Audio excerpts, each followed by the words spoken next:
যাবৎ ব্যোমকেশের হাতে কোনো কাজকর্ম ছিল না। এদেশের লোকের কেমন বদভ্যাস, ছোটখাটো চুরি চামারি হলে বেবাক হজম করে যায়, পুলিশে পর্যন্ত খবর দেয় না। হয়তো তারা ভাবে সুখের চেয়ে স্বস্তি ভালো। নেহাত যখন গুরুতর কিছু ঘটে যায় তখন খবরটা পুলিশ পর্যন্ত পৌঁছয় বটে, কিন্তু গাঁটের কড়ি খরচ করে বেসরকারি গোয়েন্দা নিযুক্ত করার মতো উদ্যোগ বা আগ্রহ কারোর মধ্যেই দেখা যায় না। কিছুদিন হাহুতাশ পুলিশকে গালিগালাজ করে অবশেষে তারা ক্ষান্ত হন। খুন জখম ইত্যাদিও যে আমাদের দেশে একেবারে হয় না এমন কিন্তু নয়, কিন্তু তার মধ্যে বুদ্ধি বা চতুরতার লক্ষণ লেশ মাত্র দেখা যায় না। রাগের মাথায় খুন করে হত্যাকারী তৎক্ষণাৎ ধরা পড়ে যায় এবং সরকারি পুলিশ তাকে হাজতবাস করিয়ে ফাঁসিতে ঝুলিয়ে দেয়। সুতরাং সত্যান্বেষী ব্যোমকেশের পক্ষে সত্য অন্বেষণের সুযোগ যে বিরল হয়ে পড়বে এতে তো আশ্চর্যের কিছু নেই। ব্যোমকেশের অবশ্য সেদিকে লক্ষ্যই ছিল না। সে সংবাদপত্রের প্রথম পাতার উত্তর পশ্চিম কোণ থেকে শেষ পাতার দক্ষিণ পূর্ব কোণ পর্যন্ত পুঙ্খানুপুঙ্খ রূপে পড়ে বাকি সময়টুকু নিজের লাইব্রেরি ঘরের দরজা বন্ধ করে কাটিয়ে দিত। আমার কিন্তু এই এক টানা অবকাশ অসহ্য হয়ে উঠেছিল। যদিও অপরাধীর অনুসন্ধান করা আমার কাজ নয়, গল্প লিখে বাঙালি পাঠকের মনোরঞ্জনকেই জীবনের ব্রত করেছি, তবু চোর ধরার যে একটা অপূর্ব মাদকতা আছে তা অস্বীকার করবার উপায় নেই। নেশার জিনিসের মতোই এই উত্তেজনার উপাদান যথাসময়ে উপস্থিত না হলে মন একেবারেই ভেঙে যায় এবং গোটা জীবনটাই কিরকম নুন ছাড়া খাবারের মতো বিস্বাদ লাগে। তাই সেদিন সকালবেলা চা খেতে খেতে ব্যোমকেশকে বললাম, কি হে, বাংলাদেশের চোর ছ্যাঁচড় গুলো কি সব সাধু সন্ন্যাসী হয়ে গেল নাকি? ব্যোমকেশ হেসে বলল, না না, তার প্রমাণ তো খবরের কাগজে রোজ পাচ্ছ। তা তো পাচ্ছি, কিন্তু আমাদের কাছে আসছে কই? আসবে, চারে যখন মাছ আসবার তখনই আসে, তাকে জোর করে ধরে আনা যায় না। তুমি কিছু অধীর হয়ে পড়েছো দেখছি। ধৈর্যং রহু। আসল কথা, আমাদের দেশে প্রতিভাবান বদমাইশ ওটা প্যারাডক্স হয়ে যাচ্ছে। কি করব?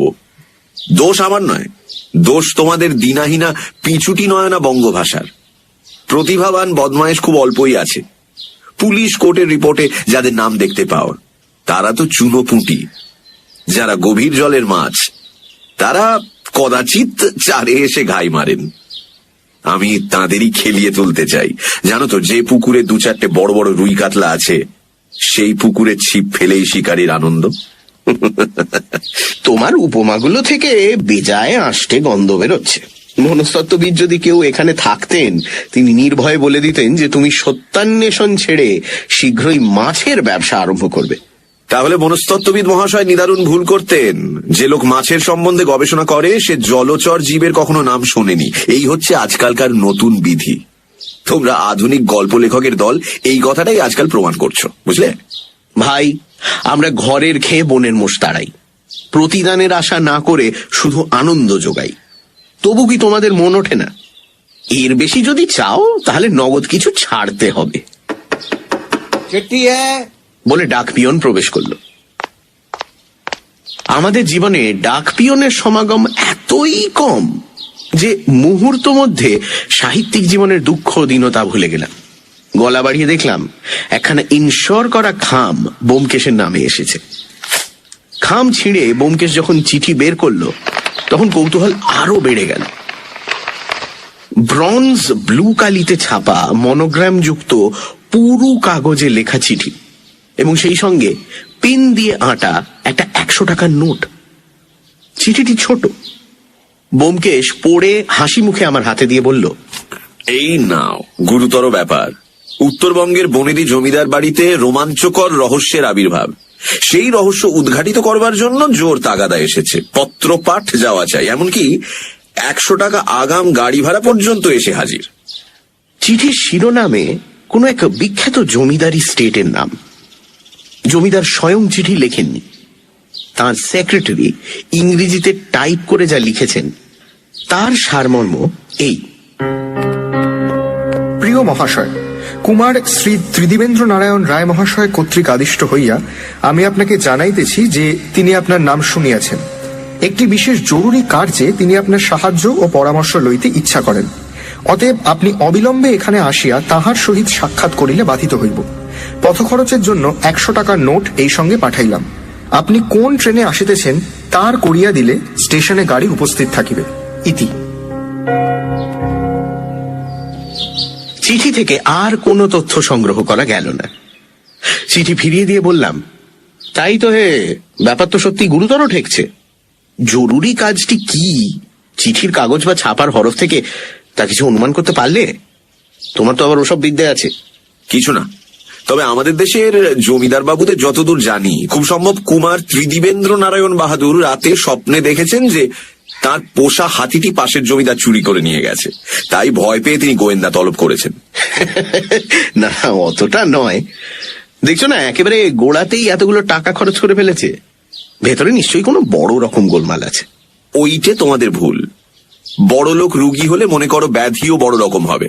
দেখা যায় কিন্তু ঠিক তার উল্টো। বড় লোকের ফুসকুড়ি হলে ডাক্তার আসে, কিন্তু গরিবের একেবারে নাভিশ্বাস না ওঠা পর্যন্ত ডাক্তার বদ্যির কথা মনেই পড়ে না। যাই হোক, কি করবে বলো? যাবে নাকি? হাতে যখন কোনো কাজ নেই তখন চলো দুদিনের জন্য ঘুরেই আসা যাক। আর কিছু না হোক, নতুন দেশ তো দেখা হবে। তুমিও বোধহয় ওই অঞ্চলে কখনো যাওনি, তাই না? যদিও যাওয়ার ইচ্ছে 16 আনা ছিল, তবু ক্ষীণভাবে আপত্তি করলাম। আমার যাওয়াটা কি ঠিক হবে? তোমাকে ডেকেছে। দোষ কি? একজনের বদলে দুজন গেলে কুমার বাহাদুর বরঞ্চ খুশি হবেন। ধনক্ষয় যখন অন্যের হচ্ছে তখন যাওয়াটা তো একটা কর্তব্য। শাস্ত্রে লিখেছে সর্বদা পরের পয়সায় তীর্থ দর্শন করবে। কি কোন শাস্ত্রে এমন জ্ঞান গর্ভ নীতি উপদেশ আছে যদিও স্মরণ করতে পারলাম না, তবুও সহজেই রাজি হয়ে গেলাম। সেদিন সন্ধ্যায় গাড়িতে যাত্রা করলাম। পথে উল্লেখযোগ্য কিছু ঘটল না, শুধু একটি অত্যন্ত মিশুকে ভদ্রলোকের সঙ্গে আলাপ হলো। সেকেন্ড ক্লাস কামরায় আমরা 3 জন ছাড়া আর কেউই ছিল না। এই কথা সেই কথার পর ভদ্রলোক জিজ্ঞেস করলেন, তা মশাইদের কত যাওয়া হচ্ছে? প্রত্যুত্তরে ব্যোমকেশ মধুর হেসে বলল, মশাইয়ের কদ্দূর যাওয়া হবে? পাল্টা প্রশ্নে কিছুক্ষণ বিমূঢ় হয়ে থেকে ভদ্রলোক আমতা আমতা করে বললেন, আমি এই পরের স্টেশনই নামবো। ব্যোমকেশ আগের মতোই মধুর স্বরে বলল, আমরাও তারপরে স্টেশনে নেমে যাব। অহেতুক মিথ্যে বলবার প্রয়োজন ছিল না, কিন্তু ব্যোমকেশের কোনো মতলব আছে বুঝে আমি আর কিছু বললাম না। গাড়ি থামতেই ভদ্রলোক নেমে গেলেন। রাত হয়েছিল, প্ল্যাটফর্মের ভিড়ে তিনি নিমেষের মধ্যে কোথায় যেন মিলিয়ে গেলেন। তাকে আর দেখতে পেলাম না।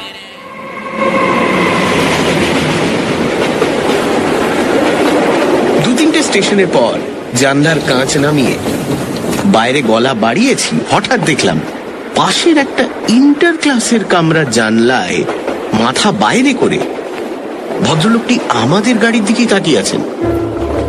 চোখাচোখি হওয়া মাত্র তিনি বিদ্যুৎ বেগে মাথা টেনে নিলেন। আমি উত্তেজিত ভাবে ব্যোমকেশের দিকে ফিরে বললাম, ওহে।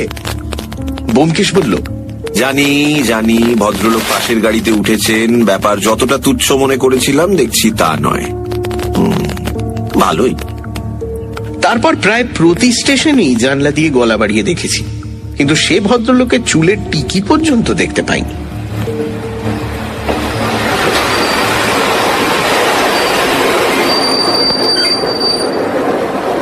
পরদিন ভোর হতে না হতেই গন্তব্যস্থানে পৌঁছলাম। স্টেশনটি ছোট, সেখান থেকে প্রায় 6-7 মাইল মোটরে যেতে হবে।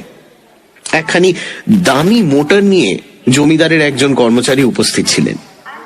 তিনি আমাদের সাদর অভ্যর্থনা করলেন। আমরা মোটরে বসলাম। অতঃপর নির্জন পথ দিয়ে মোটর নিঃশব্দে ছুটে চলল। কর্মচারীটি প্রবীণ এবং বিচক্ষণ। ব্যোমকেশ কৌশলে তাকে 2-1 প্রশ্ন করতেই তিনি বললেন, আমি কিছুই জানি না মশাই, শুধু আপনাদের স্টেশন থেকে নিয়ে যাওয়ার হুকুম পেয়েছিলাম, তাই নিয়ে যাচ্ছি। আমরা মুখ তাকাতাকি করলাম, আর কোনো কথাই হলো না।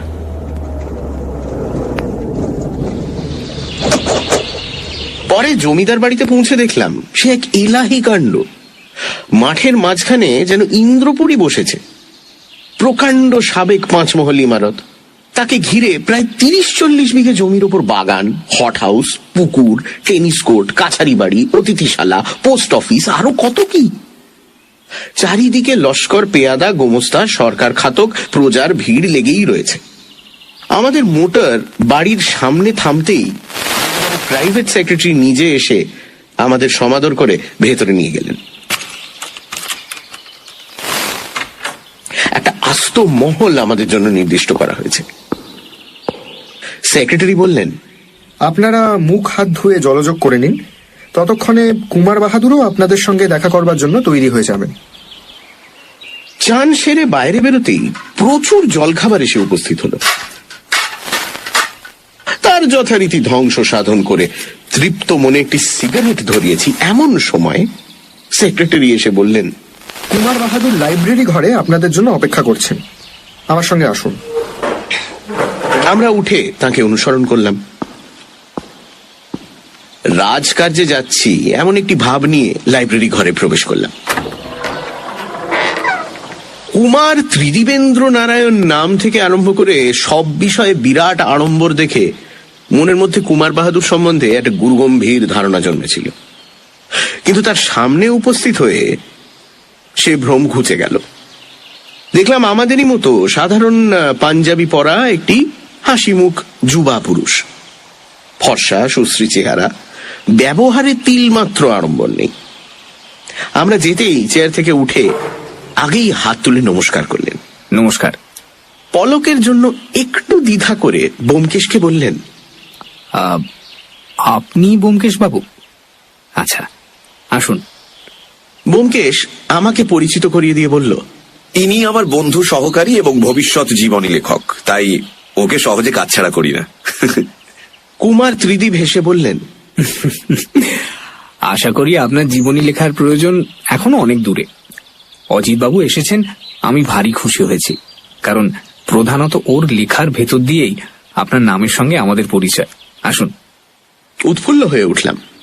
অন্যের মুখে নিজের লেখার অযাচিত উল্লেখ যে কত মধুর, তা যিনি ছাপার অক্ষরের কারবার করেন তিনিই জানেন। বুঝলাম ধনী জমিদার হলেও লোকটি শিক্ষিত এবং বুদ্ধিমান। লাইব্রেরি ঘরের চারিদিকে চোখ ফিরিয়ে দেখলাম দেওয়াল সংলগ্ন আলমারিগুলি দিশি বিলিতি নানান ধরনের বইয়ে ঠাসা। টেবিলের ওপরেও অনেকগুলো বই ইতস্তত ছড়ানো রয়েছে। লাইব্রেরি ঘরটি যে কেবলমাত্র বাড়ি সাজানোর জন্য নয়, রীতিমতো ব্যবহারের জন্য, তাতে আর কোনো সন্দেহ রইল না। আরো কিছুক্ষণ শিষ্টতা বিনিময়ের পর কুমার বাহাদুর বললেন, এবার কাজের কথা আরম্ভ করা যাক।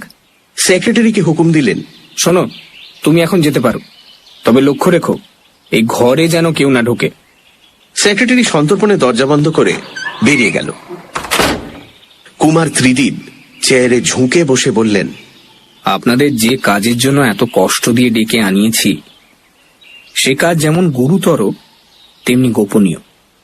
তাই সকল কথা প্রকাশ করে বলবার আগে আপনাদের প্রতিশ্রুতি দিতে হবে যে এ কথা ঘুণাক্ষরেও কোনো তৃতীয় ব্যক্তির কর্ণগোচর হবে না।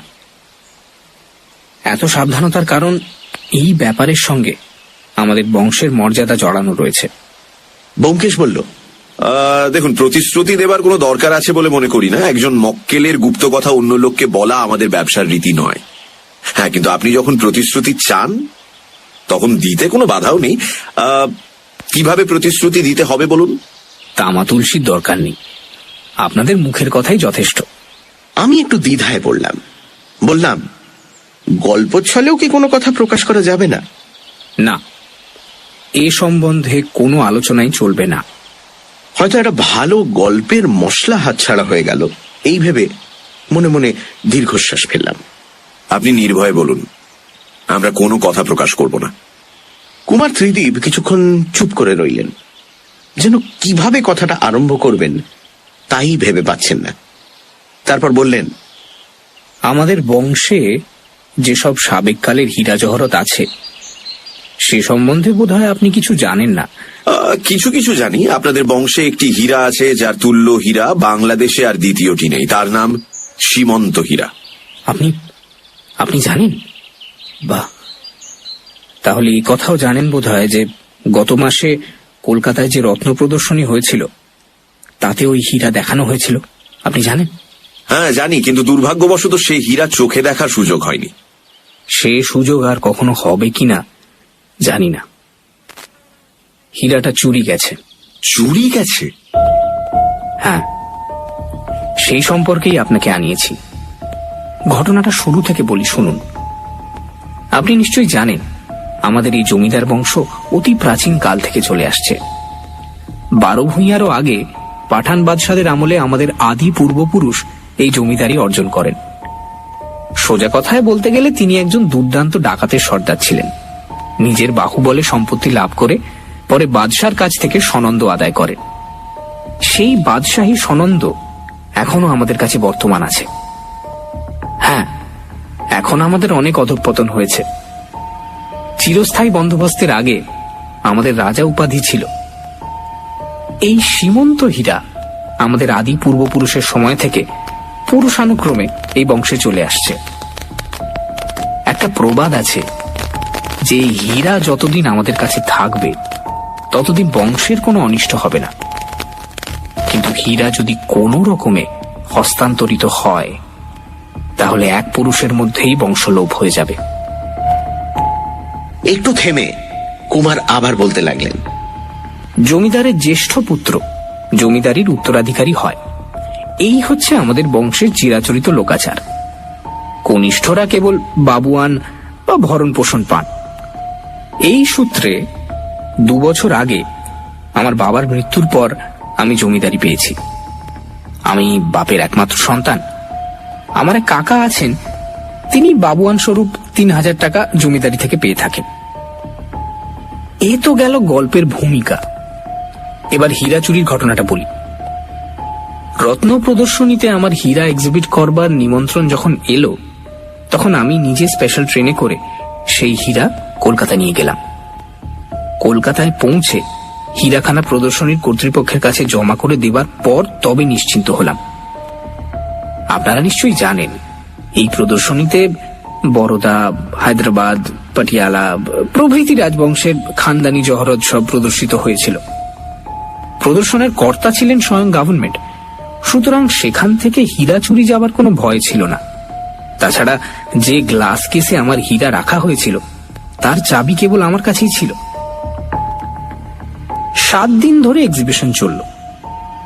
8 দিনের দিন আমার হীরা নিয়ে আমি বাড়ি ফিরে এলাম। বাড়ি ফিরে এসে জানতে পারলাম যে আমার হীরা চুরি গেছে। তার বদলে যা ফিরিয়ে এনেছি তা 200 টাকা দামের মেকি পেস্ট। কুমার চুপ করলেন। ব্যোমকেশ জিজ্ঞেস করলো, চুরি ধরা পড়বার পর প্রদর্শনীর কর্তৃপক্ষকে কিংবা পুলিশকে খবর দেননি কেন? খবর দিয়ে কোনো লাভ হতো না ব্যোমকেশ বাবু, কারণ কে চুরি করেছে সেটা চুরি ধরা পড়ার সঙ্গে সঙ্গেই জানতে পেরেছিলাম। ও। ব্যোমকেশ তীক্ষ্ণ দৃষ্টিতে কিছুক্ষণ কুমারের মুখের দিকে তাকিয়ে থেকে বলল, তারপর বলে যান। বলে যান। এ কথা কাউকে বলবার নয়, পাছে জানাজানি হয়ে পারিবারিক কলঙ্ক বার হয়ে পড়ে, কাগজে এ নিয়ে লেখালেখি শুরু হয়। এই ভয়ে বাড়ির লোককে পর্যন্ত এ কথা জানাতে পারিনি। জানি শুধু আমি আর আমার বৃদ্ধ দেওয়ান মশাই। কথাটা আরো খোলসা করে বলা দরকার। আপনাকে একটু আগে বললাম না যে আমার এক কাকা আছেন, তিনি কলকাতায় থাকেন। স্টেট থেকে মাসিক 3000 টাকা খরচা পান। তার নাম আপনি নিশ্চয়ই শুনেছেন। তিনি বিখ্যাত শিল্পী এবং বৈজ্ঞানিক স্যার দিগীন্দ্র নারায়ণ রায়। তার মতো আশ্চর্য মানুষ খুব কম দেখা যায়। বিলেতে জন্মালে তিনি বোধহয় অদ্বিতীয় মনীষী বলে পরিচিত হতে পারতেন। যেমন অসাধারণ বুদ্ধিমত্তা তেমনি অগাধ পাণ্ডিত্য। গত মহাযুদ্ধের সময় তিনি প্লাস্টার অফ প্যারিস সম্বন্ধে কি একটা তথ্য আবিষ্কার করে ইংরেজ গভর্নমেন্টকে উপহার দিয়েছিলেন, আর তার ফলে স্যার উপাধি পান। শিল্পের দিকেও তার কি অসামান্য প্রতিভা, তার পরিচয় সম্ভবত আপনাদের অল্প বিস্তর জানা আছে। প্যারিসের শিল্প প্রদর্শনীতে মহাদেবের পাথরের মূর্তি এক্সিবিট করে তিনি যে সম্মান ও প্রশংসা লাভ করেন তা সবাই জানে। মানে মোটের ওপর এমন বহুমুখী প্রতিভা সচরাচর চোখে পড়ে না। কাকা আমাকে কম স্নেহ করেন না, কিন্তু একটা বিষয়ে তার সঙ্গে আমার মতভেদ হয়েছিল। এই হীরাটা তিনি আমার কাছে চেয়েছিলেন। হীরাটার ওপর তার একটা অহেতুক আসক্তি ছিল। তার দামের জন্য নয়, শুধু হীরাটাকেই নিজের কাছে রাখবার জন্য তিনি প্রায় পাগল হয়ে উঠেছিলেন। আমি জিজ্ঞেস করলাম, হিরেটার দাম কত হবে? খুব সম্ভবত 3 পয়সার। টাকা দিয়ে সে জিনিস কেনবার মতো লোক ভারতবর্ষে খুব কমই আছে। তাছাড়া আমরা কখনো তার দাম যাচাই করে দেখিনি। গৃহদেবতার মতোই সেই হীরাটা অমূল্য ছিল। সে যাক, আমার বাবার কাছেও কাকা এই হীরাটা চেয়েছিলেন, কিন্তু বাবা দেননি। তারপর বাবা মারা যাওয়ার পর কাকা আমার কাছে সেটা চাইলেন। বললেন, আমার মা সোহারা চাই না, তুমি শুধু হিরেটা আমাকে দাও। বাবা মৃত্যুকালে আমাকে এই বিষয়ে সাবধান করে দিয়েছিলেন। তাই আমি হাত জোড় করে কাকাকে বললাম, কাকা, আপনার যা ইচ্ছে নিন, কিন্তু ওই হীরাটা দিতে পারবো না। বাবার শেষ আদেশ। কাকা আর কিছু বললেন না, কিন্তু বুঝলাম তিনি আমার উপর মর্মান্তিক অসন্তুষ্ট হয়েছেন। এরপর থেকে কাকার সঙ্গে আমার দেখা হয়নি। তবে হ্যাঁ, চিঠি আদান প্রদান হয়েছে। যেদিন হীরা নিয়ে কলকাতা থেকে ফিরে এলাম, তার পরদিন কাকার কাছ থেকে একটা চিঠি এলো। ছোট্ট চিঠি, কিন্তু পড়ে মাথা ঘুরে গেল। এই দেখুন সেই চিঠি। চাবি দিয়ে সেক্রেটারিয়েট টেবিলের দেরাজ খুলে কুমার বাহাদুর একখানা চিঠি বার করে দিলেন। ছোট ছোট সুছাঁদ অক্ষরে লেখা বাংলা চিঠি। তাতে লেখা আছে, কল্যাণীয় খোকা, দুঃখিত হও না, তোমরা দিতে চাওনি, তাই আমি নিজের হাতে নিলাম। বংশ লোপ হবে বলে যে কুসংস্কার আছে, তাতে বিশ্বাস করো না। ওটা আমাদের পূর্বপুরুষদের একটা ফন্দি মাত্র, যাতে জিনিসটা হস্তান্তরিত করতে কেউ সাহস না করে। আশীর্বাদ নিও। এটি তোমার কাকা শ্রী দিগেন্দ্র নারায়ণ রায়। ব্যোমকেশ নিঃশব্দে চিঠি ফেরত দিল। কুমার বলতে লাগলেন, আমি চিঠি পড়েই ছুটলাম তোষাখানায়। লোহার সিন্দুক খুলে হীরার বাক্স বার করে দেখলাম হীরা ঠিক আছে। দেওয়ান মশাইকে ডাকলাম। তিনি জহরতের একজন ভালো জহুরি। দেখেই বললেন, জাল হীরা, কিন্তু চেহারায় কোথাও এতটুকু তফাৎ নেই। একেবারে অবিকল আসল হীরার জোড়া। কুমার দেরাজ খুলে একটি ভেলভেটের বাক্স বার করলেন। ডালা খুলতেই সুপুরির মতো গোলাকার একটা পাথর ঝলমল করে উঠল। কুমার বাহাদুর 2 আঙুলে সেটা তুলে ব্যোমকেশের হাতে দিয়ে বললেন, জহুরি ছাড়া কারোর সাধ্য নেই যে বোঝে এটা জাল হীরা। আসলে 200 টাকার বেশি এর দাম নয়। অনেকক্ষণ ধরে আমরা সেই মূল্যহীন কাঁচ খণ্ডটাকে ঘুরিয়ে ফিরিয়ে দেখলাম। তারপর দীর্ঘশ্বাস ছেড়ে ব্যোমকেশ সেটা ফিরিয়ে দিয়ে বলল, তাহলে আমার কাজ হচ্ছে সেই আসল হীরাটা উদ্ধার করা।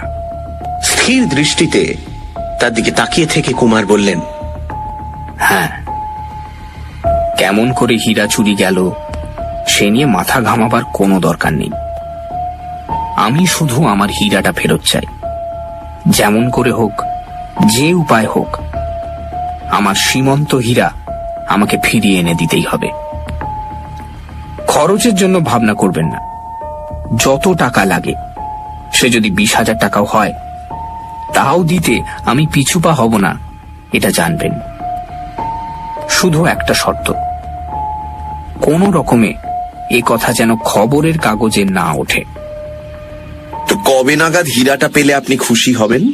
হ্যাঁ, কবে নাগাদ? তবে কি আপনি হীরাটা উদ্ধার করতে পারবেন বলে মনে হয়? এ তো অতি তুচ্ছ ব্যাপার। আমি এর চেয়ে ঢের বেশি জটিল রহস্য প্রত্যাশা করেছিলাম। যাই হোক, আজ শনিবার, আগামী শনিবারের মধ্যে আপনার হীরা আপনি ফেরত পেয়ে যাবেন। বলে সে উঠে দাঁড়ালো। কলকাতায় ফিরে প্রথম দিনটা গোলমালে কেটে গেল। রাতে দুজনের কথা হলো। আমি জিজ্ঞেস করলাম, প্ল্যান অফ ক্যাম্পেইন কিছু ঠিক হলো?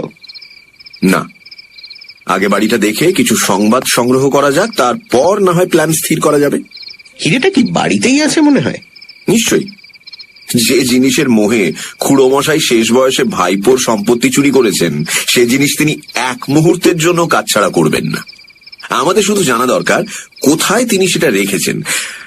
আমার বিশ্বাস তোমার বিশ্বাস? সেটা অনুমান মাত্র। দ্বিগেন্দ্র নারায়ণ খুড়োমশাইয়ের সঙ্গে মুখোমুখি দেখা না হওয়া পর্যন্ত কিছুই ঠিক করে বলা যায় না। আমি ক্ষণকাল চুপ করে থেকে তারপর বললাম, আচ্ছা ব্যোমকেশ, এই কাজের নৈতিক দিকটা ভেবে দেখেছো কি? কোন কাজের? যে উপায় অবলম্বন করে তুমি হিরেটা উদ্ধার করতে যাচ্ছ। ভেবে দেখেছি। ডাহা নিছক চুরি ধরা পড়লে জেলে যেতে হবে, কিন্তু চুরি মাত্রই নৈতিক অপরাধ নয়। চোরের উপর বাটপাড়ি করা মহাপুণ্য কাজ। তা তো বুঝলাম, কিন্তু দেশের আইন তো সে কথা শুনবে না। সে ভাবনা আমার নয়। আইনের যারা রক্ষক তারা পারেন তো আমায় শাস্তি দিন। পরদিন দুপুরবেলা ব্যোমকেশ একা বেরিয়ে গেল। যখন ফিরল তখন সন্ধে হয়ে গেছে। হাত মুখ ধুয়ে জল খাবার খেতে বসে জিজ্ঞেস করলাম, কাজ কতদূর হলো? ব্যোমকেশ অন্যমনস্ক ভাবে কচুরিতে কামড় দিয়ে বলল, বিশেষ সুবিধে হলো না। বুড়ো একটি হট্টেল ঘুঘু, আর তার একটি নেপালি চাকর আছে, যে বেটা চোখ দুটো ঠিক শিকারি বেড়ালের মতো। যাই হোক, একটা সুরাহা হয়েছে। বুড়ো একজন সেক্রেটারি খুঁজছে। দুটো দরখাস্ত করে দিয়ে এসেছি। সব কথা খুলে বলো তো। চায়ে চুমুক দিয়ে বাটি নামিয়ে রেখে ব্যোমকেশ বলল, কুমার বাহাদুর যা বলেছিলেন তা নেহাত মিথ্যে নয়। খুড়োমশাই অতি পাকা লোক। বাড়িটা নানা রকম বহুমূল্য জিনিসের একটা মিউজিয়াম বললেই হয়। কর্তা একলা থাকেন বটে, কিন্তু চাকর বাকর এবং বিশ্বাসী লোক লস্করের অভাব নেই। প্রথমত, বাড়ির কম্পাউন্ডে ঢোকাটাই মুশকিল। ফটকে 4টে দারোয়ান অস্ত্র শস্ত্র নিয়ে বসে আছে। কেউ ঢুকতে গেলেই হাজার রকম প্রশ্ন। পাঁচিল ডিঙিয়ে যে ঢুকবে তারও উপায় নেই। 8 হাত উঁচু পাঁচিল, তার উপর ছুঁচলো লোহার শিক বসানো। যাই হোক, কোন রকমে দারোয়ান বাবুদের খুশি করে ফটকের ভেতর যদি ঢুকলে, বাড়ির সদর দরজায় নেপালি ভৃত্য উজরে সিং থাপা বাঘের মতো থাবা গেড়ে বসে আছেন। ভালো রকম কৈফিয়ত যদি তুমি না দিতে পারো, বাড়িতে ঢোকবার আশা ওইখানেই শেষ। রাতের ব্যবস্থা আরো চমৎকার। দারোয়ান চৌকিদার তো আছেই, তার উপর 4টে বিলিতি ম্যাস্টিফ কুকুর কম্পাউন্ডের মধ্যে ছাড়া থাকে। সুতরাং রাতে নিরিবিলি গিয়ে যে কার্যোদ্ধার করবে সেই রাস্তাও বন্ধ। তাহলে উপায়? উপায় হয়েছে। বুড়োর একজন সেক্রেটারি চাই। বিজ্ঞাপন দিয়েছে। 150 টাকা মাইনে, বাড়িতেই থাকতে হবে। বিজ্ঞান শাস্ত্রে জ্ঞান থাকা চাই এবং শর্ট হ্যান্ড টাইপিং ইত্যাদি আরো অনেক রকম সদ্গুণ থাকা খুব জরুরি। তাই 2টো দরখাস্ত করে দিয়ে এসেছি। আগামীকাল ইন্টারভিউ দিতে যেতে হবে। 2টো দরখাস্ত কেন? একটা তোমার, একটা আমার। যদি একটা ফসকায় অন্যটা লেগে যাবে। পরদিন অর্থাৎ সোমবার সকালবেলা 8টার সময় আমরা স্যার দ্বিগেন্দ্র নারায়ণের বাড়িতে সেক্রেটারির পদপ্রার্থী হয়ে উপস্থিত হলাম। শহরের দক্ষিণে অভিজাত পল্লীতে তার বাড়ি। দারোয়ানের ভিড় ঠেলে ভেতরে প্রবেশ করতেই দেখলাম আমাদের মতো আরো কয়েকজন চাকরির আশায় হাজির হয়েছে। একটা ঘরের মাঝখানে গিয়ে আমরা বসলাম এবং আর চোখে পরস্পরের মুখের দিকে তাকালাম। ব্যোমকেশ ও আমি যে পরস্পরকে চিনি তার আভাস মাত্র দিলাম না। আগে থেকে সেই রকমই স্থির করা ছিল। বাড়ির কর্তা ভেতরের কোনো এক ঘরে বসে একে একে প্রার্থীদের ডাক পাঠাচ্ছিলেন। মনের মধ্যে উৎকণ্ঠা জেগেছিল। হয়তো আমাদের ডাক পড়বার আগেই অন্য কেউ বহাল হয়ে যাবেন। কিন্তু দেখা গেল একে একে সকলেই ফিরে এলেন এবং কোনো কথা না বলে শুকনো মুখেই বেরিয়ে গেলেন। শেষ পর্যন্ত বাকি রয়ে গেলাম আমি আর ব্যোমকেশ। বলাই বাহুল্য, ব্যোমকেশ নাম পাল্টে দরখাস্ত করেছিল। আমার নতুন নামকরণ হয়েছিল জিতেন্দ্রনাথ এবং ব্যোমকেশের নিখিলেশ। পাছে ভুলে যাই, তাই নিজের নামটা মাঝে মাঝেই আবৃত্তি করে নিচ্ছিলাম। এমন সময় চাকর এসে জানালো কর্তা আমাদের দুজনকে একসঙ্গেই তলব করেছেন। খানিকটা অবাক হলাম, ব্যাপার কি? এতক্ষণ তো একে একে ডাক পড়ছিল, এখন আবার একসঙ্গে কেন? যাই হোক, বিনা বাক্য ব্যয় চাকরের পেছন পেছন গিয়ে গৃহস্বামীর সম্মুখীন হলাম। প্রায় আসবাব শূন্য প্রকাণ্ড একখানা ঘরের মাঝখানে বৃহৎ সেক্রেটারিয়েট টেবিল এবং তারই সামনে দরজার দিকে মুখ করে হাত কাটা জামা পরা বিশাল কায় স্যার দিগিন্দ্র বসে আছেন। বুলডগের মুখে কাঁচা পাকা দাড়ি গোঁপ গজালে যেরকম দেখতে লাগে সেই রকম একখানা মুখ। হঠাৎ দেখলে বাপ রে বলে চেঁচিয়ে উঠতে ইচ্ছে হয়। হাঁড়ির মতো মাথা, তার মাঝখানে টাক পড়ে খানিকটা স্থান চকচক করছে। প্রকাণ্ড শরীর এবং প্রকাণ্ড মস্তকের মাঝখানে ঘাড় বলে কোনো পদার্থ নেই। লম্বা লোমশ হাত দুটো বন মানুষের মতোই দৃঢ় এবং ভয়ঙ্কর, কিন্তু তার প্রান্তে আঙুলগুলি ভারতীয় চিত্রকলার মতো সরু ও সুদৃশ্য। একেবারে লতিয়ে না গেলেও পেছন দিকটা ঈষৎ বেঁকে গেছে। চোখ দুটো ছোট এবং সবসময় যেন লড়াই করবার জন্য প্রতিদ্বন্দ্বী খুঁজছে। মোটের ওপর আরব্য উপন্যাসের দৈত্যের মতো এই লোকটিকে দেখা মাত্র একটা অহেতুক সম্ভ্রম ও ভীতির সঞ্চার হয়। মনে হয় এর এই কুদর্শন দেহটার মধ্যে ভালো ও মন্দ করবার অফুরন্ত শক্তি রয়েছে। আমরা বিনীতভাবে নমস্কার করে টেবিলের সামনে গিয়ে দাঁড়ালাম। সেই ক্ষুদ্র চোখ দুটি আমার মুখ থেকে ব্যোমকেশের মুখ পর্যন্ত দ্রুত বেগে কয়েকবার যাতায়াত করে ব্যোমকেশের মুখের ওপরেই স্থির হলো। তারপর সেই প্রকাণ্ড মুখে এক অদ্ভুত হাসি দেখা দিল। বুলডগ হাসতে পারে কিনা জানি না, কিন্তু পারলে বোধ হয় এইরকমই হাসত। এই হাসি ক্রমে মিলিয়ে গেল এবং একটি গম্ভীর গলা বলে উঠল, উজরে, দরজা বন্ধ করো। নেপালি ভৃত্য উজরে সিং দরজার কাছেই দাঁড়িয়েছিল। নিঃশব্দে বাইরে থেকে দরজা বন্ধ করে দিল।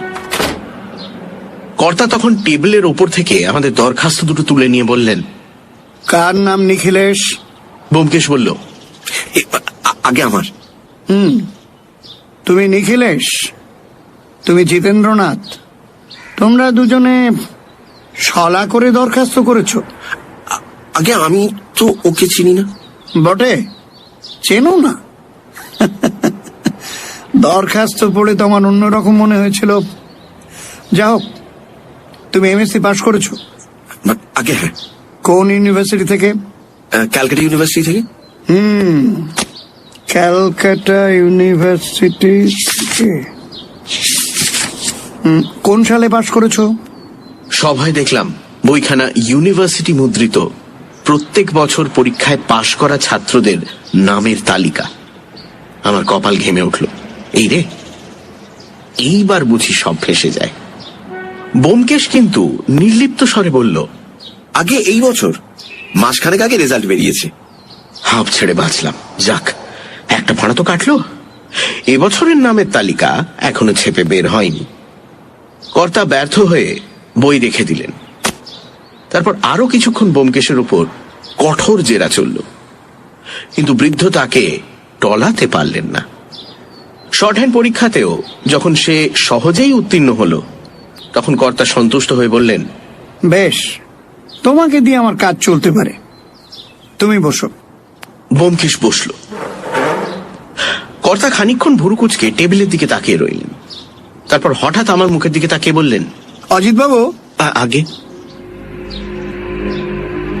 বোমা ফাটার মতো হাসির শব্দে চমকে উঠলাম। দেখি অদম্য হাসির তোড়ে কর্তার বিশাল দেহ ফেটে পড়বার উপক্রম করছে। অকস্মাৎ এত আনন্দের কি কারণ ঘটলো বুঝতে না পেরে ব্যোমকেশের দিকে তাকিয়ে দেখি সে ভর্ৎসনাপূর্ণ দৃষ্টিতে আমার দিকে চেয়ে আছে। তখন বুঝতে পেরে লজ্জায় অনুশোচনায় একেবারে মাটির সঙ্গে মিশে যেতে ইচ্ছে হলো। হায় হায়, মুহূর্তের অসাবধানতায় সব নষ্ট করে ফেললাম।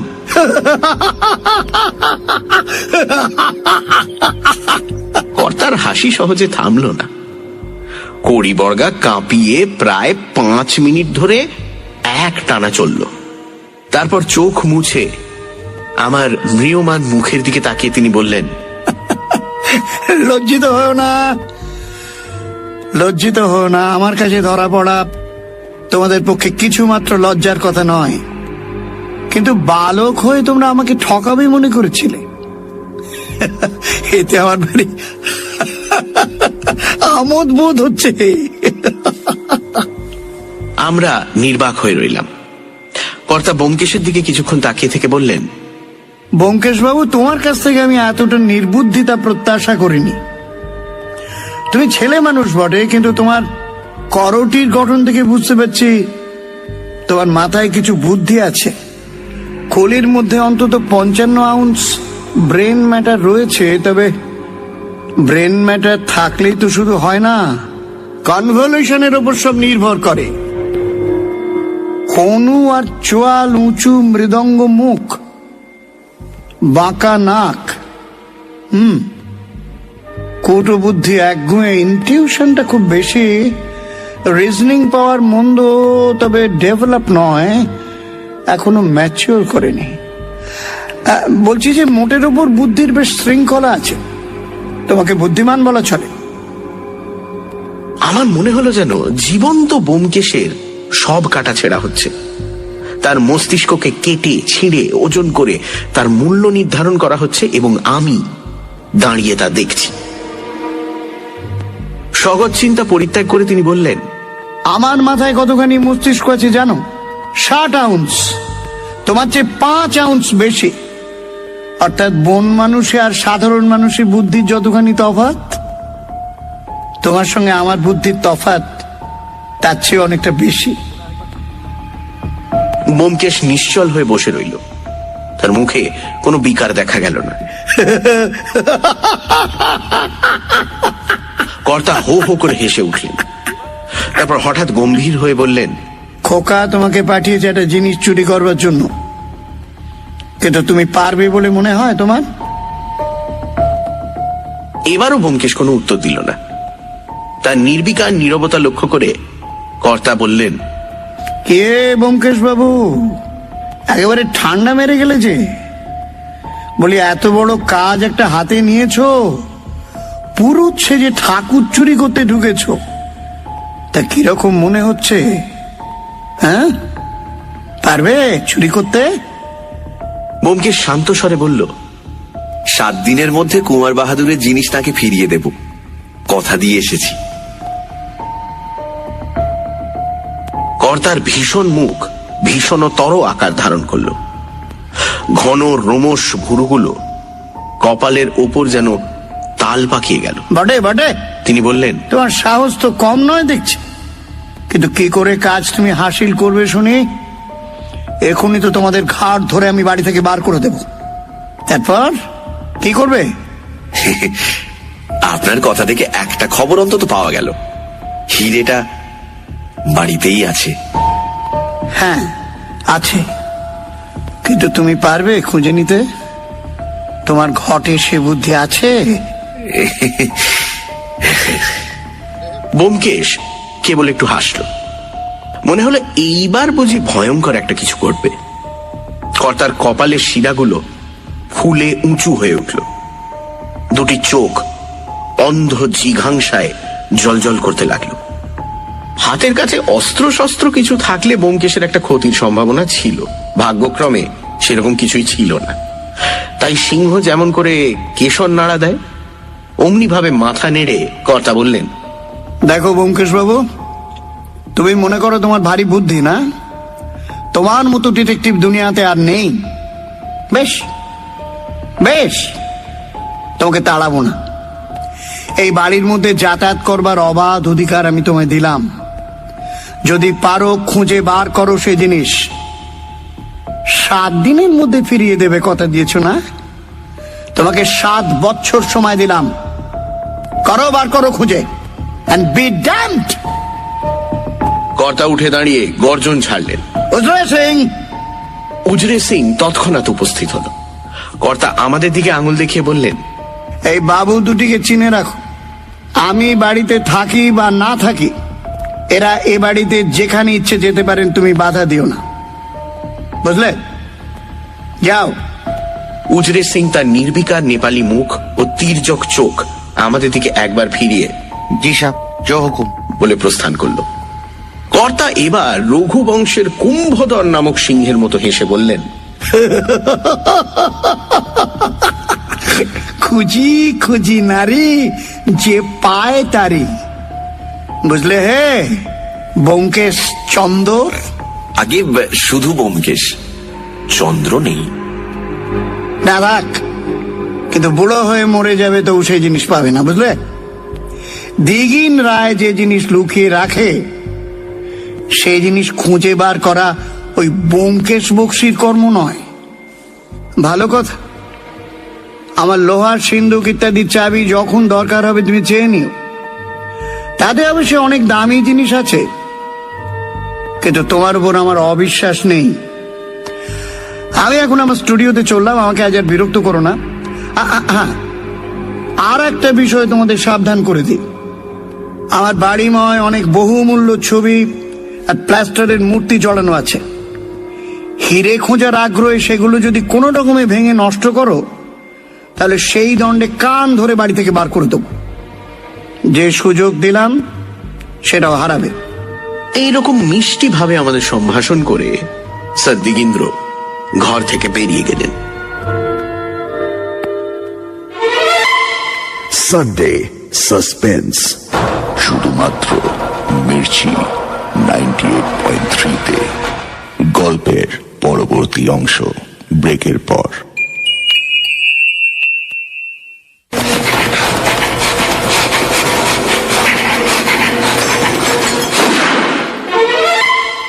সানডে সাসপেন্স শুধুমাত্র মির্চি 98.3-তে।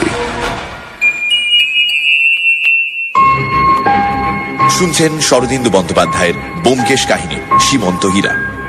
কুমার ত্রিদিবেন্দ্র নারায়ণ রায় তার চুরি যাওয়া সীমন্ত হীরা খুঁজে বার করার দায়িত্ব ব্যোমকেশকে দিলেন।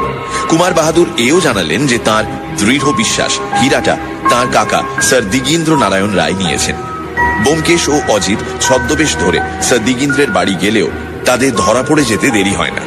সব জেনেও স্যার দিগিন্দ্র নারায়ণ ব্যোমকেশকে তার বাড়িতে হীরা অনুসন্ধানের জন্য সম্মতি দেন। ব্যোমকেশ এই কাজে সম্পূর্ণ ব্যর্থ হবে এই কথা ঘোষণা করে তিনি ঘর থেকে বেরিয়ে যান। তারপর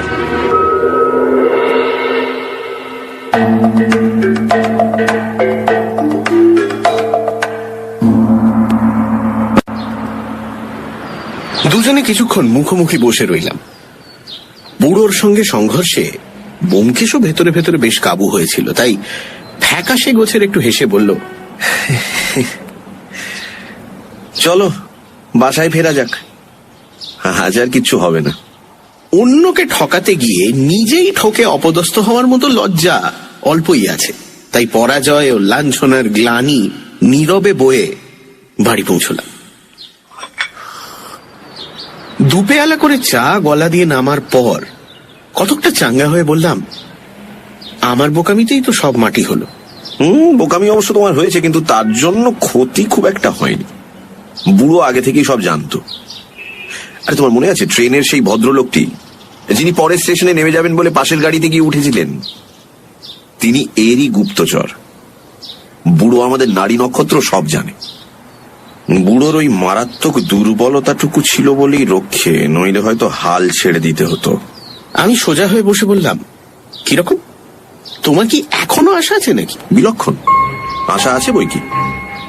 তবে বুড়ো যদি সত্যি ঘাড় ধরে বের করে দিত তাহলে কি হতো বলা যায় না। যাই হোক, বুড়োর একটা দুর্বলতার সন্ধান যখন পাওয়া গেছে তখন ওই থেকেই কার্যসিদ্ধি করতে হবে, বুঝলে? কোন দুর্বলতার সন্ধান পেলে শুনি? আমি তো বাবা কোথাও এতটুকু ছিদ্র খুঁজে পেলাম না, একেবারে নিরেট নিভাঁজ লোহার মতো শক্ত। কিন্তু ছিদ্র আছে, বেশ বড় রকম ছিদ্র, এবং সেই ছিদ্র পথেই আমরা বাড়িতে ঢুকে পড়েছি। কি জানি কেন বড় বড় লোকের মধ্যে এই দুর্বলতা সবচেয়ে বেশি দেখা যায়। যার যত বেশি বুদ্ধি, বুদ্ধির অহংকার তার চতুর্গুণ, ফলে বুদ্ধি থেকেও কোনো লাভ হয় না। হেয়ালিতে কথা বলছো, একটু পরিষ্কার করে বলো না বাবা। বুড়োর প্রধান দুর্বলতা হচ্ছে বুদ্ধির অহংকার। সেটা গোড়াতে বুঝে নিয়েছিলাম বলেই সেই অহংকারে ঘা দিয়ে কাজ হাসিল করে নিয়েছি। বাড়িতে যখন ঢুকতে পেরেছি তখন তো 8 আনা কাজ হয়েই গেছে। এখন বাকি শুধু হিরেটা খুঁজে বার করা। তুমি কি আবার ওর বাড়িতে মাথা গলাবে নাকি? আলবাত গলাবো। বলো কি, এত বড় সুযোগ ছেড়ে দেবো নাকি? এবার গেলে না ওই বেটা উজরে সিং পেটের মধ্যে কুকরি পুড়ে দেবে। যা হয় করো, আমি আর এর মধ্যে নেই। তা কি হয়? আরে তোমাকেও চাই অজিত। এক যাত্রায় পৃথক ফল কি ভালো?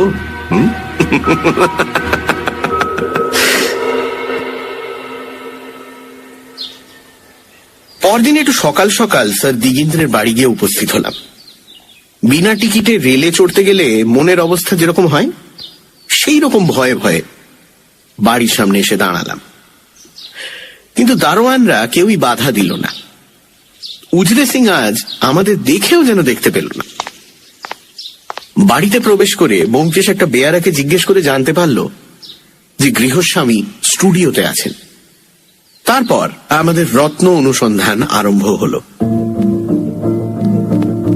এত বড় বাড়ির মধ্যে সুপুরির সাইজের একটা জিনিস খুঁজে বার করার দুঃসাহস এক ব্যোমকেশেরই থাকতে পারে। অন্য কেউ হলে কোন কালে নিরুৎসাহ হয়ে হাল ছেড়ে দিত। খড়ের গাদার মধ্যে থেকে ছুঁচ খুঁজে বার করাও বোধহয় এর থেকে সহজ। প্রথমত, মূল্যবান জিনিসপত্র লোক যেখানে রাখে, অর্থাৎ আলমারি কি সিন্ধু, সেখানে খোঁজা বৃথা। বুড়ো অত্যন্ত ধূর্ত, সে জিনিস সে সেখানে রাখবে না। তবে কোথায় রেখেছে? এডগার অ্যালেন পোর একটা গল্প বহুদিন আগে পড়েছিলাম, মনে পড়ল। তাতেও এমনই কি একটা দলিল খোঁজবার ব্যাপার ছিল। গল্পের শেষে নিতান্ত প্রকাশ্য একটি জায়গা থেকেই সেই দলিল খুঁজে পাওয়া গেল। ব্যোমকেশ কিন্তু অলস কল্পনায় সময় কাটাবার লোক নয়। সে রীতিমতো খানা তল্লাশ শুরু করলো। দেওয়ালে টোকা মেরে কোথাও ফাঁপা আছে কিনা পরীক্ষা করে দেখতে লাগলো। বড় বড় বইয়ের আলমারি খুলে প্রত্যেকটা বই নামিয়ে পরীক্ষা করল। স্যার দিগেন্দ্রের বাড়িখানা ছবি ও মূর্তির একটা কলা ভবন বললেই হয়। ঘরে ঘরে নানান রকম সুন্দর ছবি ও মূর্তি প্লাস্টার কাস্ট করে সাজানো রয়েছে। অন্য আসবাব খুবই কম। সুতরাং মোটামুটি অনুসন্ধান শেষ করতে 2 ঘন্টার বেশি সময় লাগলো না। সর্বত্র বিফল হয়ে অবশেষে আমরা গৃহস্বামী স্টুডিও ঘরে গিয়ে হানা দিলাম। দরজায় টোকা মারতেই ভেতর থেকে গম্ভীর গর্জন এল। এসো। ঘরটা বেশ বড়। তার একদিকের সমস্ত দেয়াল জুড়ে লম্বা একটা টেবিল চলে গেছে। টেবিলের ওপর নানান চেহারার বৈজ্ঞানিক যন্ত্রপাতি সাজানো রয়েছে। আমরা প্রবেশ করতেই স্যার দিগেন্দ্র হুঙ্কার দিয়ে হেসে উঠলেন, বললেন, কি হে ব্যোমকেশ বাবু, পরশমানিক পেলে? তোমাদের কবি লিখেছেন না, খ্যাপা খুঁজে খুঁজে ফেরে পরশ পাথর। তোমার দশা তো সেই খ্যাপার মতো হবে দেখছি। শেষ পর্যন্ত মাথায় যে তোমার বৃহৎ জটা গজিয়ে যাবে। আপনার লোহার সিন্দুকটা একবার দেখবো ভাবছি। বেশ তো, দেখবে তো। নাও না, নাও চাবি নাও। আমিও তোমার সঙ্গে গিয়ে তোমাকে সাহায্য করতে পারতাম, কিন্তু এই প্লাস্টার কাজটা ঢালাই করতে একটু সময় লাগবে। যাও, অজিত বাবু তোমাকে সাহায্য করতে পারবেন। আর যদি দরকার হয়, উজরে সিং। ওটা আপনি কি করছেন? আমার তৈরি নটরাজ মূর্তির নাম শোনোনি? এটা তারই একটা ছোট প্লাস্টার কাজ তৈরি করছি। আর একটা আমার টেবিলের উপর রাখা আছে, দেখে থাকবে। কাগজ চাপা হিসেবে জিনিসটা মন্দ নয়, কি বলো? মনে পড়ল স্যার দিগেন্দ্রের বসবার ঘরের টেবিলের উপর একটি অত্যন্ত সুন্দর ছোট নটরাজ মহাদেবের মূর্তি দেখেছিলাম। ওটা তখনই আমার দৃষ্টি আকর্ষণ করেছিল। কিন্তু ওটাই যে স্যার দিগেন্দ্রের নির্মিত বিখ্যাত মূর্তির মিনিয়েচার সেটা তখন বুঝতে পারিনি। আমি বিস্মিত হয়ে বললাম, ওই মূর্তিটাই আপনার প্যারিসে এক্সিবিট করিয়েছিলেন? আসল মূর্তিটা পাথরে গড়া, সেটা এখনো প্যারিসে লুভে আছে। ঘর থেকে বেরিয়ে এলাম। লোকটা সর্বমুখী অসামান্যতা আমাকে অভিভূত করে ফেলছিল। তাই ব্যোমকেশ যখন সিন্দুক খুলে তন্ন তন্ন করে দেখতে লাগলো, আমি চুপ করে দাঁড়িয়ে রইলাম। এত বড় একটা প্রতিভার সঙ্গে যুদ্ধ করে জয়ের আশা কোথায়? অনুসন্ধান শেষ করে ব্যোমকেশ নিঃশ্বাস ছেড়ে বলল, না, কিছুই নেই। চলো বাইরের ঘরে একটু বসা যাক। বসবার ঘরে ফিরে এসে দেখলাম স্যার দিগেন্দ্র ইতিমধ্যে এসে বসেছেন এবং তার মুখের মতোই একটি মোটা চুরুট দাঁতে চাপিয়ে ধূমপান করছেন। আমরা বসলে তিনি ব্যোমকেশের দিকে আর চোখে চেয়ে বললেন, পেলে না তো? আচ্ছা, কুছ পরোয়া নেই, একটু জিরিয়ে নাও, তারপর নয় আবার খুঁজো। ব্যোমকেশ নিঃশব্দে চাবির গোছা ফেরত দিল। সেটা পকেটে ফেলে আমার দিকে তাকিয়ে স্যার দিগেন্দ্র বললেন, ওহে অজিত বাবু, তুমি না গল্প টল্প লিখে থাকো, সুতরাং একজন বড় দরের আর্টিস্ট, বলো দেখি এই পুতুলটা কেমন? বলে সেই নটরাজ মূর্তিটি আমার হাতে দিলেন। 6 ইঞ্চি লম্বা এবং ইঞ্চি 3 চওড়া মূর্তিটি, কিন্তু এইটুকু পরিসরের মধ্যে কি অপূর্ব শিল্প প্রতিভাই না প্রকাশ পেয়েছে। নটরাজের প্রলয়ঙ্কর নৃত্যোন্মাদনা যেন ওই ক্ষুদ্র মূর্তির প্রতি অঙ্গ থেকে বেরিয়ে আসছে। কিছুক্ষণ মুগ্ধভাবে নিরীক্ষণ করবার পর আপনি মুখ থেকে বেরিয়ে এলো, চমৎকার, এর তুলনা নেই। ব্যোমকেশ নিস্পৃহভাবে জিজ্ঞেস করলো, এটাও কি আপনি নিজে মোল্ড করেছেন? এক রাশ ধোঁয়া ছেড়ে স্যার দিগেন্দ্র বললেন, আমি ছাড়া কে করবে বলো? ব্যোমকেশ মূর্তিটা আমার হাত থেকে নিয়ে নেড়ে ছেড়ে দেখতে লাগলো। এই জিনিস বাজারে পাওয়া যায় না বোধহয়। না, কেন বলো দেখে? পাওয়া গেলে কিনতে নাকি? বোধহয় কিনতাম। আচ্ছা, আপনি এইরকম প্লাস্টার কাস্ট তৈরি করিয়ে বাজারে বিক্রি করেন না কেন? আমার বিশ্বাস এতে পয়সা আছে। পয়সার যদি কখনো অভাব হয় তখন দেখা যাবে। আপাতত জিনিসটাকে বিক্রি করে আমি খেলেও করতে চাই না।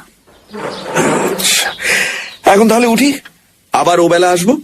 বলে মূর্তিটা ঠক করে টেবিলের ওপর রাখলো। স্যার দিগেন্দ্র চমকে উঠে বললেন, এই আরে, তুমি তো আচ্ছা বেকুবে, এখনই এটা ভাঙছিলে আর কি। তারপর বাঘের মতো ব্যোমকেশের দিকে তাকিয়ে রুদ্ধ গর্জনে বললেন, তোমাদের একবার সাবধান করে দিয়েছি, আবার বলছি, আমার কোনো ছবি বা মূর্তি যদি ভেঙেছ তাহলে তোমাদের সঙ্গে সঙ্গে বাড়ি থেকে বার করে দেবো, আর ঢুকতে দেবো না, বুঝেছ? ব্যোমকেশ অনুতপ্ত ভাবে মার্জনা চাইলে তিনি ঠান্ডা হয়ে বললেন, দেখো, এইসব সুকুমার কলার অযত্ন আমি একেবারে দেখতে পারি না। যা হোক, ওবেলা তাহলে আবার আসছো, বেশ কথা। উদ্যোগিনাং পুরুষ সিংহ, এবার বাড়ির কোন দিকটা খুঁজে মনস্থ করেছো? বাগান কুপিয়ে যদি দেখতে চাও তারও বন্দোবস্ত করে রাখতে পারি।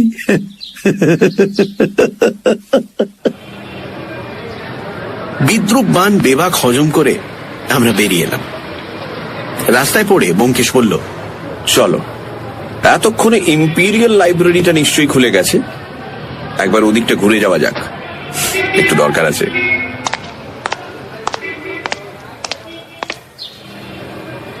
ইম্পিরিয়াল লাইব্রেরিতে গিয়ে ব্যোমকেশ বিলিতি বিশ্বকোষে প্লাস্টার কাস্টিং এর অংশটা খুব মন দিয়ে পড়ল। তারপর বই ফিরিয়ে দিয়ে বেরিয়ে এলো। লক্ষ্য করলাম কোনো কারণে সে বেশ একটু উত্তেজিত হয়েছে। বাড়ি পৌঁছে আমি জিজ্ঞেস করলাম, কি হে, প্লাস্টার কাস্টিং সম্বন্ধে এত কৌতূহল কেন? ব্যোমকেশ বলল, তুমি তো জানোই সকল বিষয়ে কৌতূহল আমার একটা দুর্বলতা। তা তো জানি, কিন্তু কি দেখলে? দেখলাম প্লাস্টার কাস্টিং খুব সহজ, যে কেউ করতে পারে। খানিকটা প্লাস্টার অফ প্যারিস জলে গুলে যখন সেটা দইয়ের মতো ঘন হয়ে আসবে, তখন মাটির বা মোমের ছাঁচের মধ্যে আস্তে আস্তে ঢেলে দাও। মিনিট 10 মধ্যেই সেটা জমে শক্ত হয়ে যাবে, তখন ছাঁচ থেকে বার করে নিলেই হয়ে গেল। ওর মধ্যে শক্ত যা কিছু সেটা হলো ওই ছাঁচটা তৈরি করা। এই তো এর জন্য এত দুর্ভাবনা কেন? দুর্ভাবনা নেই। ছাঁচে প্লাস্টার অফ প্যারিস ঢালবার সময় যদি একটা সুপুরি কি ওই জাতীয় কোনো শক্ত জিনিস সেই সঙ্গে ঢেলে দেওয়া যায়, তাহলে সেটা মূর্তির মধ্যেই রয়ে যাবে। অর্থাৎ অর্থাৎ চলো। বিকেলে আবার স্যার দিগিন্দ্রের বাড়িতে গেলাম। এবারও তন্ন তন্ন করে বাড়িখানা খোঁজা হলো, কিন্তু কোনোই ফল হলো না। স্যার দিগিন্দ্র মাঝে মাঝে এসে আমাদের ব্যঙ্গ বিদ্রুপ করে যেতে লাগলেন। অবশেষে যখন ক্লান্ত হয়ে আমরা বসবার ঘরে এসে বসলাম, তখন তিনি আমাদের ভারী পরিশ্রম হয়েছে বলে চা ও জল খাবার খাওয়ালেন। আমার ভারী লজ্জা করতে লাগলো, কিন্তু ব্যোমকেশ একেবারে বেহায়া। সে অম্লান ভাবে সমস্ত জল খাবার খেতে খেতে অমায়িক ভাবে স্যার দিগিন্দ্রের সঙ্গে গল্প করতে লাগলো। স্যার দিগিন্দ্র জিজ্ঞাসা করলেন, আর কতদিন চালাবে? এখনো আশ মিটলো না? আজ বুধবার তো, এখনো তো 2 দিন সময় আছে। স্যার দিগিন্দ্র অট্টহাসি করতে লাগলেন।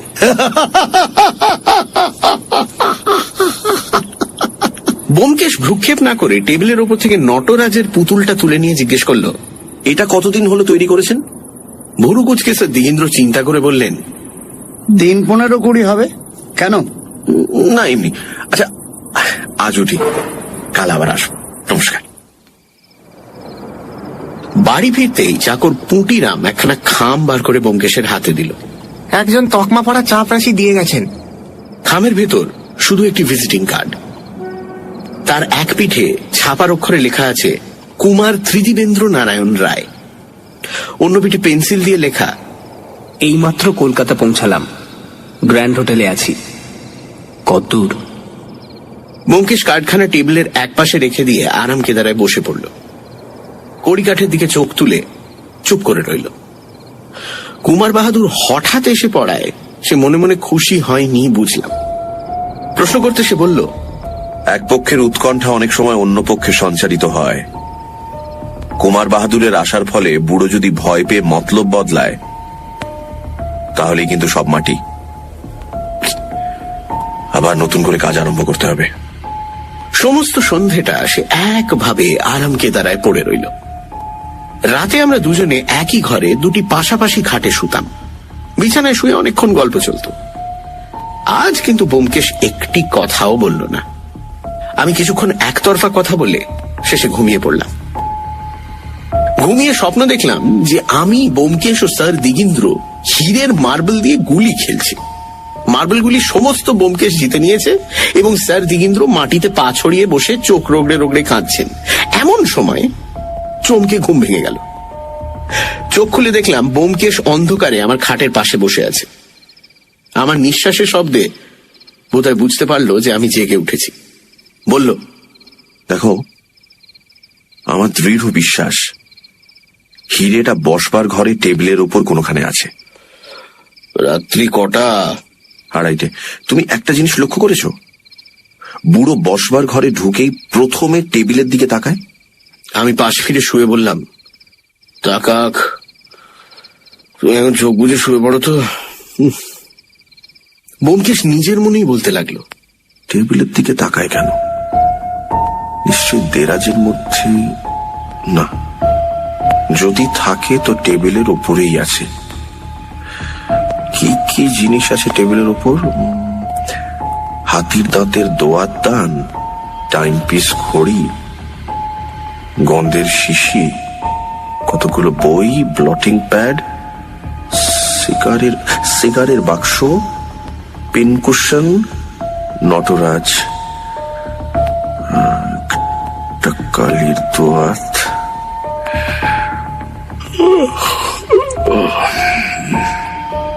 শুনতে শুনতে আবার ঘুমিয়ে পড়লাম। রাতে যতবার ঘুম ভাঙল অনুভব করলাম ব্যোমকেশ অন্ধকারে ঘরময় পায়াচারি করে বেড়াচ্ছে।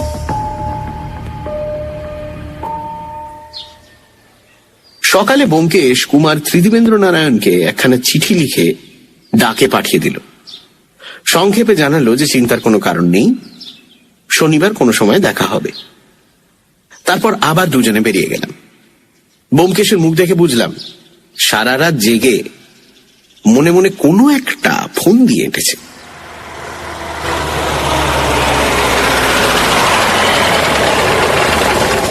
স্যার দিগেন্দ্র আজ বসবার ঘরেই ছিলেন। আমাদের দেখে সাড়ম্বরে সম্ভাষণ করলেন। এই যে মানিক জোর, এসো এসো এসো। তারপর আজ যে বাড়ি সকাল সকাল, ওরে কে আছিস? বাবুদের চা দিয়ে যা। এই দেখো তো, ব্যোমকেশ বাবুকে আজ বড় শুকনো শুকনো দেখছি। দুশ্চিন্তায় রাতে ঘুম হয়নি বুঝি? ব্যোমকেশ টেবিল থেকে নটরাজের মূর্তিটি হাতে নিয়ে আস্তে আস্তে বলল, এই পুতুলটিকে আমি ভালোবেসে ফেলেছি। কাল সারা রাত এর কথা ভেবে ভেবেই আমি ঘুমোতে পারিনি। পুরো 1 মিনিট দুজনে পরস্পরের চোখের দিকে এক দৃষ্টে তাকিয়ে রইল। দুই প্রতিদ্বন্দ্বীর মধ্যে নিঃশব্দে মনে মনে কি যুদ্ধ হলো বলতে পারি না। 1 মিনিট পরে স্যার দিগেন্দ্র সকৌতুকে হেসে উঠলেন, বললেন, ব্যোমকেশ, তোমার মনের কথা আমি বুঝেছি। অত সহজে তুমি এই বুড়োকে ঠকাতে পারবে না।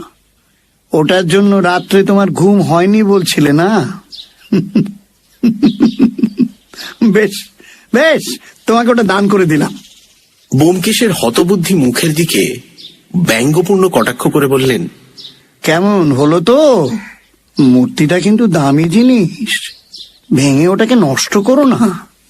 মুহূর্ত মধ্যে নিজেকে সামলিয়ে নিয়ে ব্যোমকেশ বলল, না না, ধন্যবাদ বলে মূর্তিটি রুমালে মুড়ে পকেটে পুরল। তারপর যথারীতি ব্যর্থ অনুসন্ধান করে বেলা 10টা নাগাদ বাড়ি ফিরলাম। চেয়ারে বসে পড়ে ব্যোমকেশ দীর্ঘশ্বাস ফেলে বলল, না, ঠকে গেলাম। কি ব্যাপার বলো তো? আমি তো তোমাদের কথাবার্তা, ভাবভঙ্গি কিছুই বুঝতে পারলাম না। পকেট থেকে পুতুলটা বার করে ব্যোমকেশ বলল, নানা কারণে আমার স্থির বিশ্বাস হয়েছিল যে এই নটরাজের ভেতরেই হিরেটা আছে। ভেবে দেখো, এমন সুন্দর লুকোবার জায়গা আর হতে পারে কি? হিরেটা চোখের সামনে টেবিলের উপর রয়েছে, অথচ কেউ দেখতে পাচ্ছে না। পুতুলটা স্যার দিগেন্দ্র নিজে ছাঁচে ঢালাই করেছেন, সুতরাং প্লাস্টারের সঙ্গে সঙ্গে হিরেটা ছাঁচের মধ্যে ঢেলে দেওয়া কিছুমাত্র শক্ত কাজ নয়। তাতে স্যার দিগেন্দ্রের মনস্কামনা সম্পূর্ণ সিদ্ধ হয়, অর্থাৎ যে হিরেটার প্রতি তার এত ভালোবাসা সেটা সবসময় কাছে কাছে থাকে, অথচ কারো সন্দেহ হয় না। যে দিক থেকেই দেখো, সমস্ত যুক্তি অনুমান ওই পুতুলটার দিকেই কিন্তু নির্দেশ করছে। তাই আমার নিঃসংশয় ধারণা হয়েছিল যে হিরেটা আর কোথাও থাকতে পারে না। আমি তো আজ ঠিক করেই বেরিয়েছিলাম যে পুতুলটা চুরি করব, কিন্তু বুড়োর কাছে ঠকে গেলাম। শুধু তাই নয়, বুড়ো আমার মনের ভাব বুঝে বিদ্রুপ করে পুতুলটা আমায় দান করে দিল। কাটা ঘায়ে নুনে ছিটে দিতে বুড়ো 1 নম্বর। মোটের ওপর আমার থিওরিটাই ভেস্তে গেল। এখন আবার গোড়া থেকে শুরু করতে হবে। কিন্তু সময়ও তো আর নেই, মাঝে তো মাত্র 1 দিন। পুতুলটার নিচে পেন্সিল দিয়ে ক্ষুদ্র অক্ষরে নিজের নামের অধ্যক্ষর লিখতে লিখতে ব্যোমকেশ বলল, মাত্র 1 দিন, মাত্র 1 দিন। বোধহয় প্রতিজ্ঞা রক্ষা হলো না অজিত। এদিকে কুমার বাহাদুর এসে হানা দিয়ে বসে আছেন। না, বুড়ো সব দিক দিয়েই হাস্যাস্পদ করে দিল আমায়। লাভের মধ্যে দেখছি কেবল এই পুতুলটা। মুখের একটা ভঙ্গি করে ব্যোমকেশ মূর্তিটা টেবিলের উপর রেখে দিল। তারপর বুকে ঘাড় গুঁজে নীরবে বসে রইল। বিকেলে নিয়ম মতো স্যার দিগেন্দ্রের বাড়ি গেলাম। শুনলাম কর্তা এই মাত্র বেরিয়ে গেছেন। ব্যোমকেশ তখন নতুন পথ ধরল। আমাকে সরে যেতে ইঙ্গিত করে উজরে সিং থাপার সঙ্গে ভাব জমানোর চেষ্টা করল। আমি একা একা বাগানে বেড়াতে লাগলাম, আর মাঝে মাঝেই চোখে পড়ল ব্যোমকেশ ও উজরে সিং বারান্দার 2 টুলে বসে অমায়িকভাবে আলাপ করছে। ব্যোমকেশ ইচ্ছে করলে খুব সহজে মানুষের মন ও বিশ্বাস জয় করতে পারত, কিন্তু উজরে সিং থাপার পাহাড়ি হৃদয় গলিয়ে তার পেট থেকে কথা বার করতে পারবে কিনা এই বিষয়ে আমার মনে সন্দেহ ছিল। ঘন্টা 2 পর আবার যখন দুজনে পথে বেরোলাম, তখন ব্যোমকেশ বলল, কিচ্ছু হলো না। এই উজরে সিং লোকটি হয় নিরেট বোকা, নয় আমার চেয়ে বুদ্ধিমান। বাড়িতে ফিরে এলে চাকর খবর দিল যে একটি লোক দেখা করতে এসেছিল, আমাদের জন্য আধ ঘন্টা অপেক্ষা করে চলে গেছে। ব্যোমকেশ ক্লান্তভাবে বলল, কুমার বাহাদুরের পেয়াদা। এই ব্যর্থ ঘোরাঘুরি ও অন্বেষণে আমি পরিশ্রান্ত হয়ে পড়েছিলাম। বললাম, আর কেন ব্যোমকেশ, ছেড়ে দাও না, এই যাত্রা কিছু হলো না। কুমার সাহেবকেও জবাব দিয়ে দাও, নিচে তাকে সংশয়ের মধ্যে রেখে কোনো লাভ নেই। টেবিলের সামনে বসে নটরাজ মূর্তিটি উল্টে পাল্টে দেখতে দেখতে ম্রিয়মান কণ্ঠে ব্যোমকেশ বলল, দেখি, কালকের দিনটা এখনো হাতে আছে। যদি কাল সমস্ত দিনে কিছু না করতে পারি, জুলুম করেছি, কিন্তু আর করব না, এই কথাটাই আজ জানাতে এলাম। জয় পরাজয় এক পক্ষের আছেই, সেজন্য দুঃখ করাটা বোকামো। কাল থেকে আর আমাদের এখানে দেখতে পাবেন না। আপনি অবশ্য জানেন যে আপনার ভাইপো। এটা তো কম লাভ নয়। গভীর বিনয় সহকারে ব্যোমকেশ বলল, আগে হ্যাঁ, এতদিন আমার মনের ওদিকটা একেবারে পর্দা ঢাকা ছিল, কিন্তু এই কদিন আপনার সংসর্গে এসে ললিত কলার রস পেতে আরম্ভ করেছি। বুঝেছি, আমি বুঝেছি ওর মধ্যে কি অমূল্য রত্ন লুকোনো আছে। ওই ছবিখানাও আমার বড় ভালো লাগে। ওই যে ওটা কি আপনারই আঁকা? স্যার, দিগিন্দ্রের পেছনের দেওয়ালে একটা সুন্দর নিসর্গ দৃশ্যের ছবি টাঙানো রয়েছে। ব্যোমকেশের আঙুলের নির্দেশ সেটির দিকেই। মুহূর্তের জন্য স্যার দিগিন্দ্র ঘাড় ফেরালেন। সেই ক্ষণিক অবকাশে ব্যোমকেশ এক অদ্ভুত হাতের কসরত দেখালো। আসছে বলে মনে হলো। ভাগ্যে সে সময় তিনি আমার মুখের দিকে তাকাননি, না হলে ব্যোমকেশের হাতের কসরত হয়তো আমার মুখের উদ্বেগেই ধরা পড়ে যেত। ব্যোমকেশ ধীরে সুস্থে উঠে বলল, আচ্ছা, এখন তাহলে আসি। আপনার সংসর্গে এসে আমার লাভই হয়েছে, এই কথা আমি কখনো ভুলবো না। আশা করি আপনিও আমাদের ভুলতে পারবেন না। যদি কখনো দরকার হয়, মনে রাখবেন আমি একজন সত্যান্বেষী।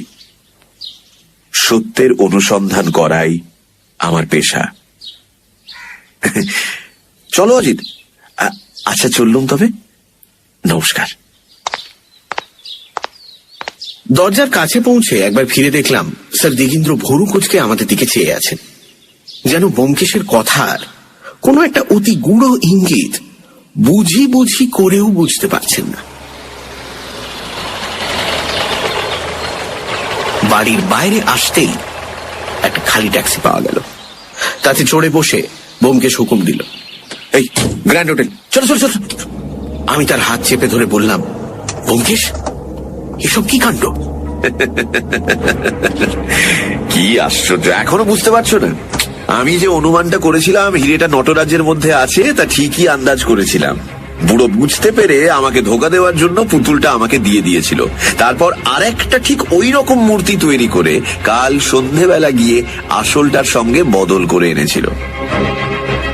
যদি এই অস্পষ্ট ব অক্ষরটি লেখা না থাকতো, তাহলে আমি জানতেও পারতাম না। বলে পুতুলটা উল্টে দেখাল। দেখলাম পেন্সিলে লেখা অক্ষরটি পরিষ্কার। আমি রুদ্ধশ্বাসে বললাম, তুমি ঠিক জানো হিরেটা ওর মধ্যেই আছে? ঠিক জানি, কোনো সন্দেহ নেই। কিন্তু যদি না থাকে? তাহলে বুঝবো পৃথিবীতে সত্য বলে কোনো জিনিস নেই। শাস্ত্রের অনুমান খণ্ডটা একেবারে মিথ্যে।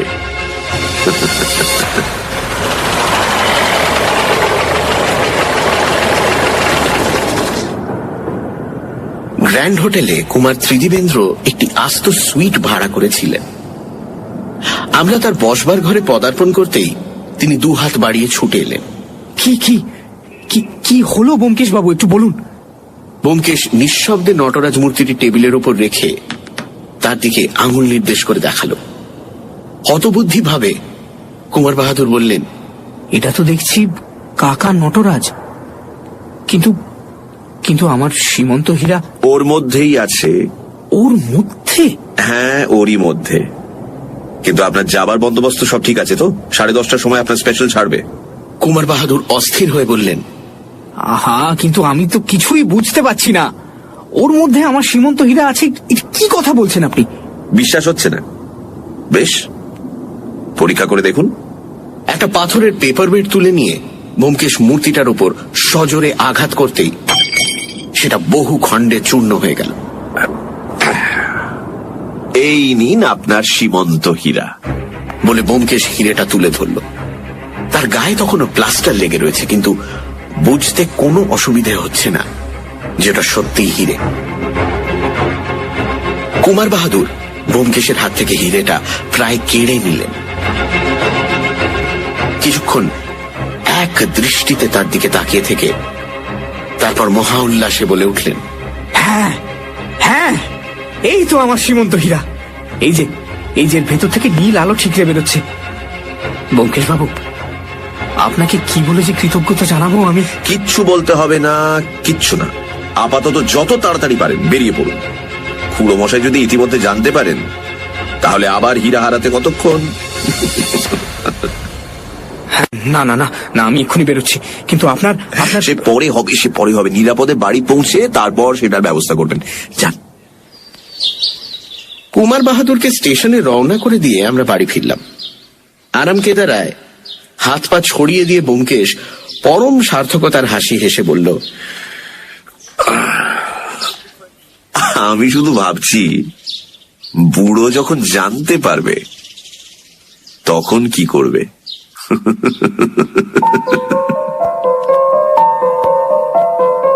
দিন কয়েক পরে কুমার বাহাদুরের কাছ থেকে একখানি ইনশিওর করা খাম এলো। চিঠির সঙ্গে একটা চেক পেন দিয়ে আঁটা। চেকে অঙ্কের হিসেবটা দেখে চোখ ঝলসে গেল। চিঠিটি এইরকম: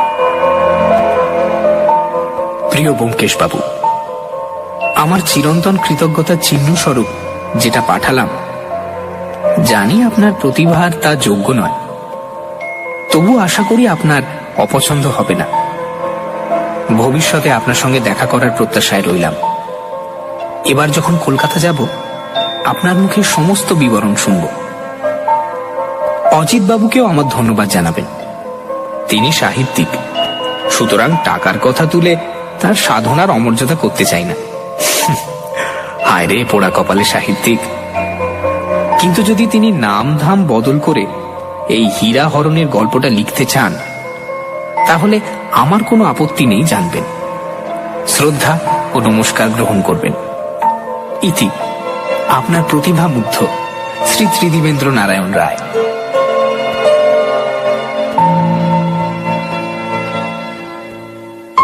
সপ্তাহে ঠিক এই সময় আরো একটি রোমাঞ্চকর গল্প নিয়ে হাজির হবে সানডে সাসপেন্স।